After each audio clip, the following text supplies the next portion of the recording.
اعوذ باللہ من الشیطان الرجیم بسم اللہ الرحمن الرحیم۔ عزیز طلباء، آج ہم خطبہ حجۃ الوداع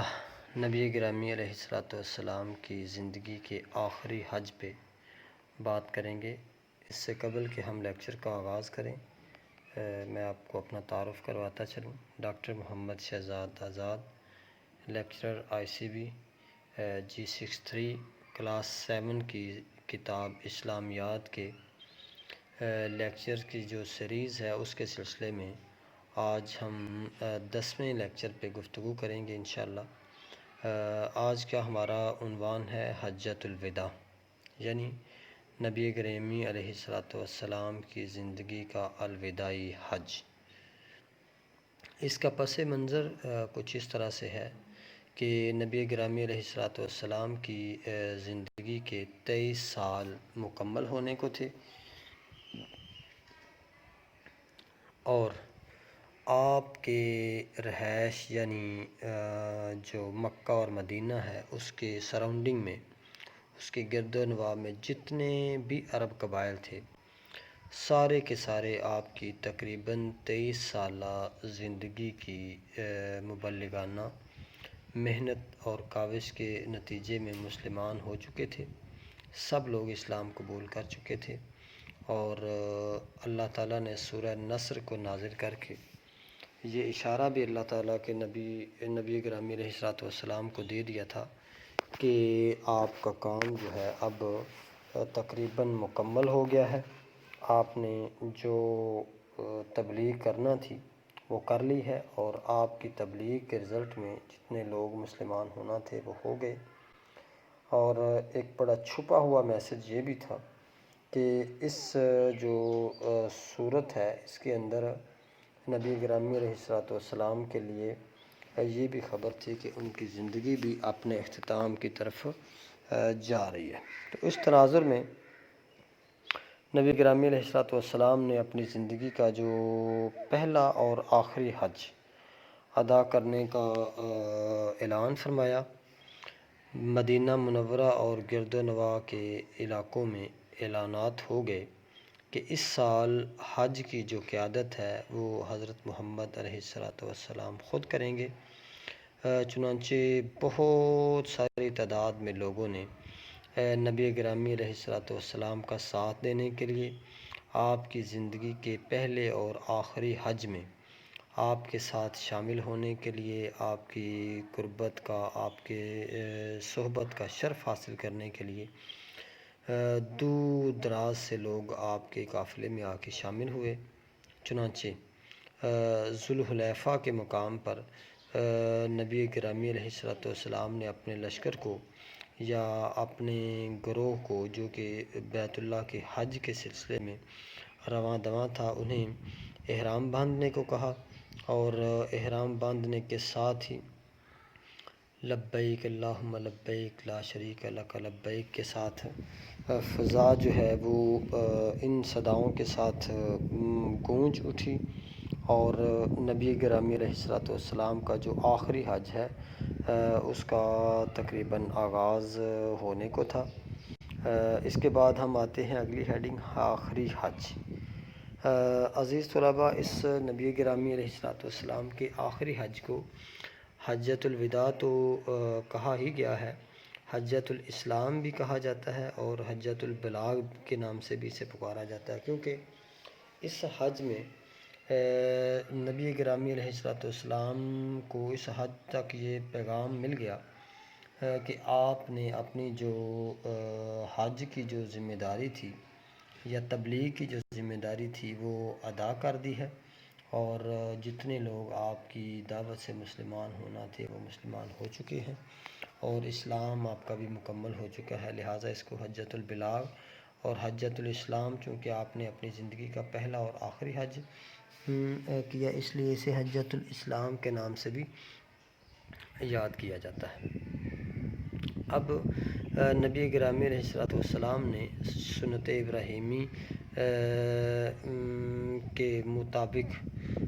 کہ بتایا کہ جو مشرکانہ ادوار تھے ان میں جو حج کی رسوم تھیں، آپ کہہ لیں کہ دور جاہلیت کی، وہ ساری کی ساری منسوخ ہو گئی ہیں، اور خالص ابراہیمی جو سنت ہے اس کے مطابق کم و بیش 1,44,000 انسانوں کا جو گروہ ہے اس نے نبی گرامی علیہ السلام کے ساتھ حج کیا۔ اسی موقع پہ اللہ تعالیٰ نے ایک آیت نازل کی، الیوم اکملت لکم دینکم واتممت علیکم نعمتی ورضیت لکم الاسلام دینا۔ آج میں نے آپ کے لیے آپ کا دین مکمل کر دیا، اور واتممت علیکم نعمتی، اور اپنی نعمت تمہارے لیے پوری کر دی، ورضیت لکم الاسلام دینا، اور میں نے آپ کے لیے اسلام کو بطور دین منتخب کیا ہے۔ اس آیت کو آیت تکمیل دین بھی کہا جاتا ہے۔ آپ نے خطبہ حجۃ الوداع دینے کے بعد حضرت بلال رضی اللہ تعالیٰ عنہ سے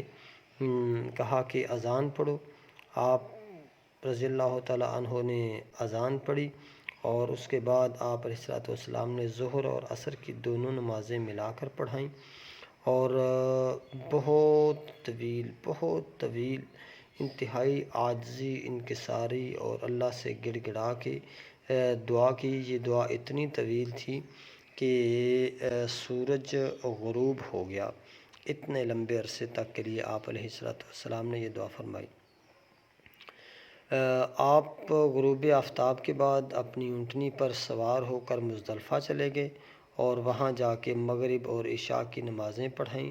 صبح کی نماز اول وقت میں ادا فرمائی، اور مشعر الحرام کے پاس آ کر دعا فرمائی، حتیٰ کہ سورج نکلنے کے قریب آ گیا۔ عزیز طلباء، نبی گرامی علیہ السلام کے حج کے یہ جو مختلف مراحل ہیں وہ اس لیکچر میں ہماری زیر نظر ہیں۔ آپ علیہ السلام نے حضرت فضل بن عباس رضی اللہ تعالیٰ عنہ سے فرمایا کہ کنکریاں چن لو۔ انہوں نے 7 کنکریاں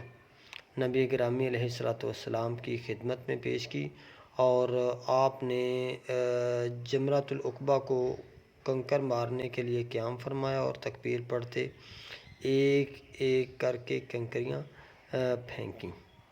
حضور اکرم علیہ السلام نے حضرت اسامہ بن زید اور حضرت بلال رضی اللہ تعالیٰ عنہ جو کہ آپ کے قریب تھے انہیں فرمایا کہ بلال اور اسامہ حج کرنا مجھ سے سیکھ لو، ہو سکتا ہے کہ اگلے سال میں حج کے لیے نہ آؤں، یا اگلے سال میں حج نہ کروں۔ یہاں پر حضور علیہ السلام نے پھر ایک مرتبہ خطبہ ارشاد فرمایا، جس میں قربانی کے فضائل، طریقہ کار اور اس کے قربانی کے احکام بیان فرمائے۔ اس کے بعد آپ علیہ السلام پہاڑ کے دامن میں تشریف لائے، قربانی فرمائی۔ قربانی کے بعد علی المرتضیٰ رضی اللہ تعالیٰ عنہ سے کہا کہ وہ قربانی کی جو کھالیں ہیں وہ غرباء میں تقسیم کر دیں۔ آپ نے حجامت بنوائی، یہاں سے فارغ ہو کر کعبۃ اللہ آئے اور طواف کعبہ کیا۔ آپ آب زمزم کے پاس تشریف لائے اور کھڑے ہو کر قبلہ کی طرف منہ کر کے پانی کو نوش فرمایا، اور اسی وقت آپ علیہ السلام مینا کو تشریف لے گئے، رات کو مینا میں قیام فرمایا۔ صبح اٹھے، زوال سے پہلے جمرہ اولیٰ، جمرہ وسطیٰ اور پھر جمرہ عقبہ کو کنکریاں ماری۔ یہی عمل 3 دن تک فرمایا۔ پھر آپ مکہ واپس آئے اور بغیر رمل کے طواف وداع فرمایا۔ صبح کی نماز کعبۃ اللہ میں ادا فرمائی، واپس مدینہ منورہ کا ارادہ فرمایا۔ اب چونکہ خطبہ کو ہم نے اس سے پہلے ڈسکشن نہیں کی ہے، جسٹ یہ اشارہ دیا ہے کہ آپ نے خطبہ دیا۔ آپ نے جو خطبہ دیا اس کو حجۃ الوداع، خطبہ حجۃ الوداع کہتے ہیں، اور دنیا میں اپنی اہمیت کے لحاظ سے اس خطبے کو حقوق انسانی کے چارٹر کی حیثیت سے تسلیم کیا جاتا ہے، اور جو آج کی تہذیب یافتہ مغربی قومیں ہیں وہ وہ بھی آپ کی عزیز طلباء، جیسا کہ میں عرض کر رہا تھا کہ اس خطبہ کو اب اس کی اندر تعلیمات کی اہمیت کے پیش نظر انسانی حقوق کا چارٹر مانا جاتا ہے۔ اس خطبے نے معاشرتی جو بنیادیں ہیں، اخلاقی بنیادیں ہیں، وہ سوسائٹی کو مہیا کی، ہر قسم کی مساوات کو قائم کیا، نسلی جو تفاخر تھا اس کو ختم کیا، عورتوں غلاموں کے ساتھ حسن سلوک کی تعلیم دی، لوگوں کے جان مال عزت آبرو کے احترام اور اس کی قدر کی تعلیم دی، اور ان بنیادوں پہ تمام کی تمام انسانیت کو آپ نے برابر قرار دیا اور ایک ہی باپ یعنی آدم کی اولاد قرار دیا۔ اسی طرح آپ نے جو معاشرتی عدم توازن ہے، امیر اور غریب کے درمیان بہت بڑے اور بڑھ جانے والے جو عدم توازن کے راستے کو بند کرنے کے لیے سود کو حرام قرار دیا، اور سود کے کاروبار کے لین دین کے معاملات کی حوصلہ شکنی کی، اور اسے اللہ اور اس کے رسول کے ساتھ جنگ قرار دیا۔ اس خطبے میں بہت سارے قانونی جو اصول ہیں، منشور ہیں، اصول و ضوابط ہیں، وہ بھی طے ہوئے۔ نبی گرامی علیہ السلام نے ایک مقام پہ قرآن مجید کی آیت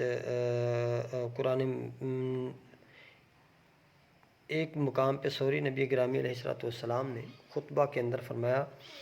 یا ایھا الناس الا ان ربکم واحد و ان اباکم واحد الا لا فضل لعربی علی عجمی ولا لعجمی علی عربی ولا لاحمر علی اسود ولا لاسود علی احمر الا بالتقوی، یعنی اے لوگو، بے شک تمہارا رب جو ہے وہ ایک ہے، اور بے شک تمہارا باپ ایک ہے۔ خبردار،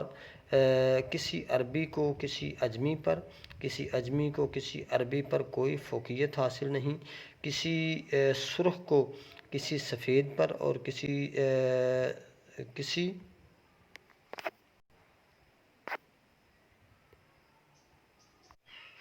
سرخ کو کسی سیاہ پر، اور کسی سیاہ کو کسی سرخ پر کوئی فضیلت حاصل نہیں ہے۔ نبی گرامی علیہ السلام نے جو یہ خطبہ دیا، اس میں آپ نے تمام تر انسانیت کے جو حقوق ہیں ان کو ایک مختصر سے خطبے کے اندر پرو دیا، اور حاصل کلام عزیز طلباء اس خطبہ حجۃ الوداع کا یہ ہے کہ آپ علیہ السلام یہاں پہ اس خطبے میں ساری انسانیت سے مخاطب ہوئے ہیں، اور آپ کا یہ خطبہ چونکہ آپ کی زندگی کے آخری سال کا خطبہ ہے، اس لیے اسے مسلمان وصیت اپنے لیے تمام کے تمام مسلمان ایک وصیت کی حیثیت سے اس خطبے کو لیتے ہیں، اور اسی خطبے میں آپ علیہ السلام نے فرمایا کہ اے میرے صحابہ، حل بلغت،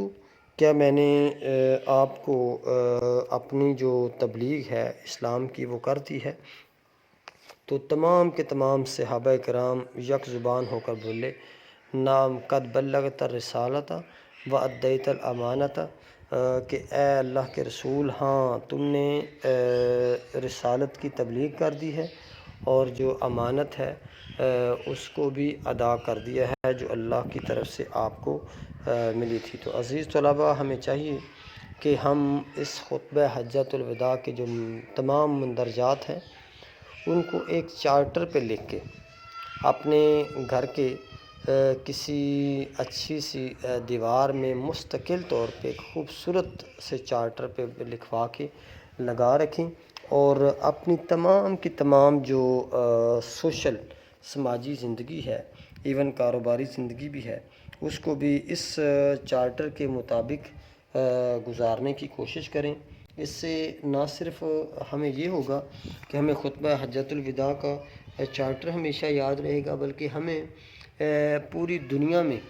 ہونے والے مختلف قسم کا جو سیاسی نظام چل رہے ہیں ان کی سمجھ آئے گی، مختلف قسم کے جو دنیا میں سماج چل رہے ہیں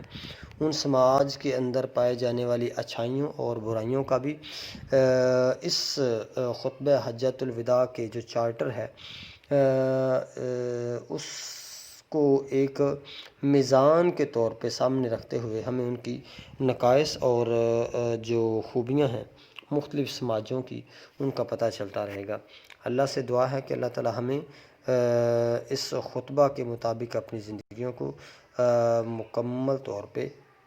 ادا کرنے کی توفیق عطا فرمائے۔ اگلے مرحلے میں ہم اس لیسن اور لیکچر کے سوالات اور جوابات کے سیشن کی طرف چلتے ہیں۔ مجھے امید ہے کہ آپ کو یہ لیکچر اچھا لگا ہوگا۔ عزیز طلباء، اب ہم خطبہ حجۃ الوداع جو ہے اس کے مشقی سوالات کا رخ کرتے ہیں۔ سوال نمبر 1 ہے درج ذیل سوالات کے مختصر جوابات دیں۔ تو اس میں پہلا مختصر سوال ہے حجۃ الوداع کی وجہ تسمیہ کیا ہے؟ اسے اور کس نام سے پکارا جاتا ہے؟ حجۃ الوداع، وداع کا مطلب ہے الوداع، یعنی کسی سے دور ہونا، کسی کو الوداع کہنا، کسی سے مطلب بچھڑ جانا۔ تو چونکہ اللہ کے نبی علیہ الصلوۃ والسلام نے یہ آخری جو خطبہ دیا، آخری حج کیا، اس وجہ سے اس کو الوداعی حج اور الوداعی خطبہ حج کہا جاتا ہے۔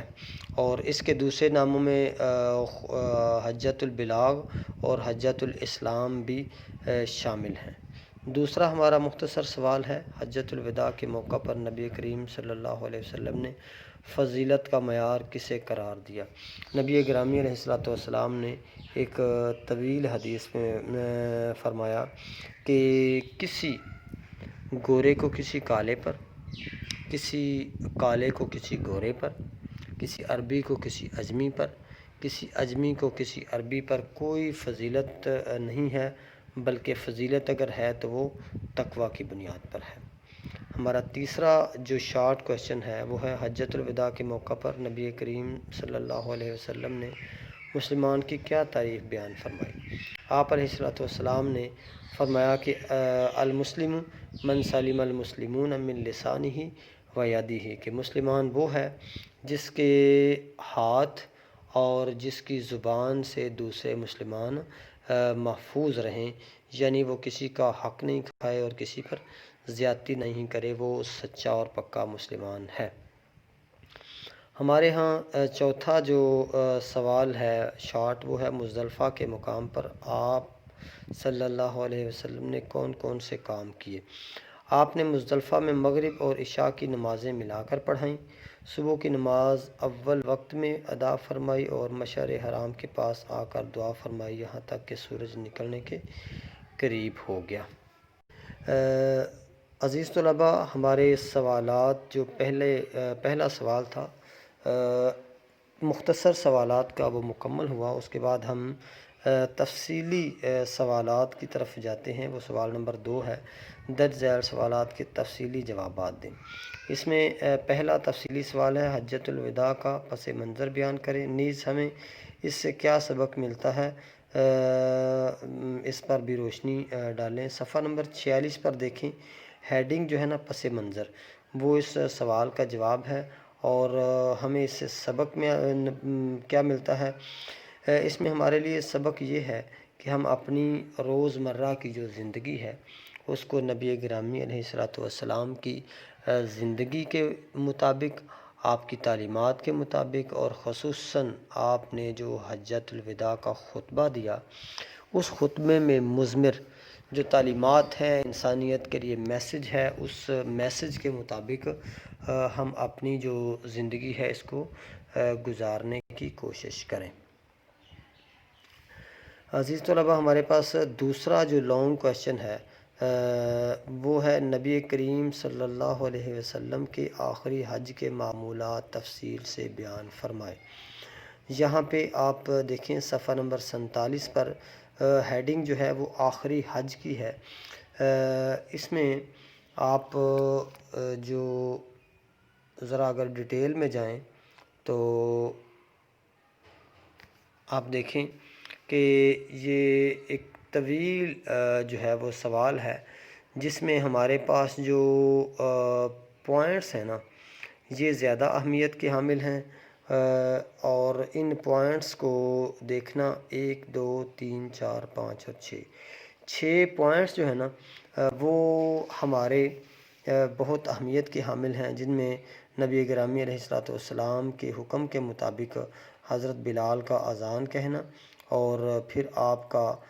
اس اذان کے بعد ظہر اور عصر کی دونوں نمازیں ملا کر پڑھانا اور دعا فرمانا حتیٰ کہ شام کا ہو جانا۔ دوسرا پوائنٹ ہے، آپ غروب آفتاب کے بعد آپ اونٹنی پر سوار ہوئے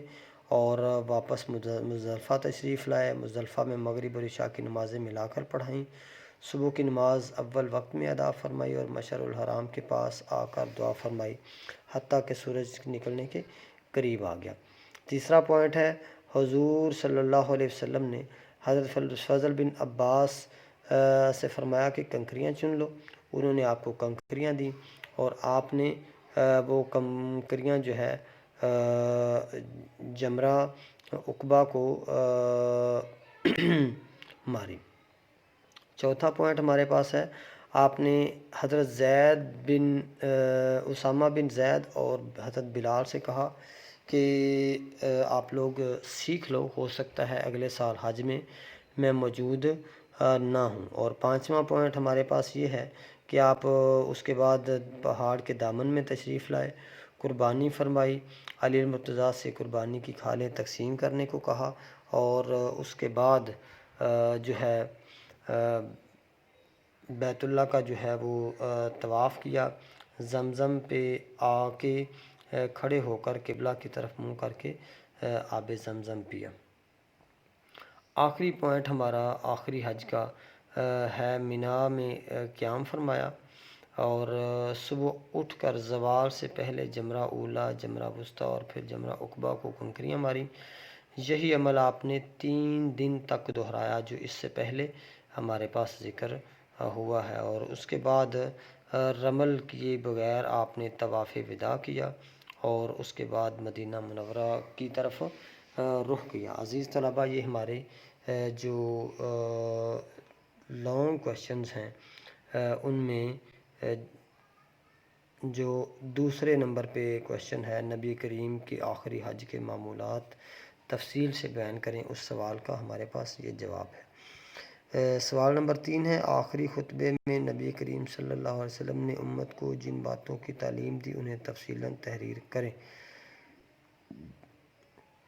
صفحہ نمبر 47 پر تعلیمات جو ہیں وہ یہاں پہ جو ذکر ہیں ان تعلیمات کو ہم سمجھتے ہیں کہ وہ آپ علیہ الصلوۃ والسلام کے خطبے کے مندرجات ہیں۔ اس خطبے میں آپ نے جو اصول و ضوابط معاشرتی زندگی گزارنے کے بتائے، ان کی اہمیت کے پیش نظر اس خطبے کو حقوق انسانی کا چارٹر کہا جاتا ہے۔ اس خطبے میں سب سے اہم بات جو ہے وہ انسانی مساوات کی نبی گرامی علیہ الصلوۃ والسلام نے فرمائی، اور ایک مقام پہ فرمایا، یا ایھا الناس الا ان ربکم واحد و ان اباکم واحد الا لا فضل لعربی علی عجمی ولا لعجمی علی عربی ولا لاحمر علی اسود ولا لاسود علی احمر الا بالتقوی،